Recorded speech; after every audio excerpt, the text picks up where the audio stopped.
इस बात से जानवी हंसने लगी और उन्होंने अपने बुआ के कमरे में गई और वहां से अपने साड़ी और लिपस्टिक उठाकर ले आई और शिवराज को दे दी। शिवराज तैयार हो ही रहा था कि जानवी के पापा उस कमरे में आ गए।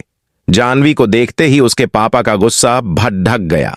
उन्होंने जानवी को डांटने लगे। जानवी ने रोते हुए कहा कि शिवराज लड़की बनना चाहता था और हमको बहुत परेशान कर रहा है कि लड़कियों को सजाने और संवारने वाले सामान हमें दो।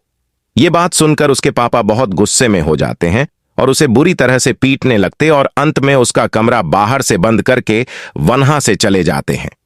शिवराज कमरे में बैठकर जोर जोर से रोने लगता है। तभी अचानक उस कमरे के दीवार पर एक लड़की की परछाई नजर आती है। धीरे धीरे परछाई उस शिवराज की तरफ आने लगी। शिवराज उस परछाई को देखकर थोड़ा घबराया। शिवराज कमरे के दरवाजे को जोर जोर से पीटने लगा। किसी भी व्यक्ति ने दरवाजा को नहीं खोला। उसने पीछे मुड़कर देखा तो वहां पर कोई नहीं था। शिवराज अंदर बैठ गया, लेकिन कुछ ही मिनट के बाद उसके बेड के नीचे से एक अजीब तरह की आवाज आने लगी, मानो कोई शिवराज को पुकार रहा हो। शिवराज जैसे ही बेड के नीचे देखता है तो वहां उसी औरत की लाश पड़ी है जिस औरत की लाश को शिवराज रोड पर देखा था। उस लाश को देखने में शिवराज को बहुत ज्यादा डरावना लग रहा था। बेड के नीचे औरत रेंगते हुए शिवराज के पास जैसे ही आई, इतने में शिवराज उस लाश को देखकर बेहोश हो गया। अगले दिन से शिवराज के व्यवहार में परिवर्तन हो गया। अब शिवराज अजीब तरह का बर्ताव कर रहा था। अपने बुआ की साड़ी पहन रहा था तो कभी लड़कियों का सलवार पहन रहा था।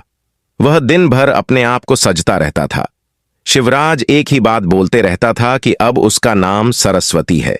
कभी कभी वह चिल्लाने लगता था, जिससे पूरे घर में सन्नाटा छा जाता था। वह घर के कोने में दुबक कर बैठ जाता था और डरा डरा सा महसूस कर रहा था। Short horror stories in Hindi. एक दिन शिवराज रोते रोते अपने मां से बोलता है कि मैं सरस्वती हूं और मुझे हर जगह शैतान नजर आते हैं। मां, शैतान मुझे आकर मार देंगे।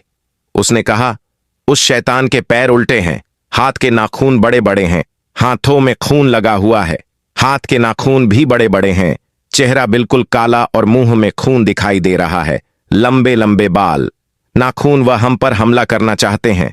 शिवराज का हालत दिन ब दिन खराब होती जा रही थी, लेकिन प्रत्येक दिन सरस्वती बनकर वह हर दिन अपना श्रृंगार करते रहता था।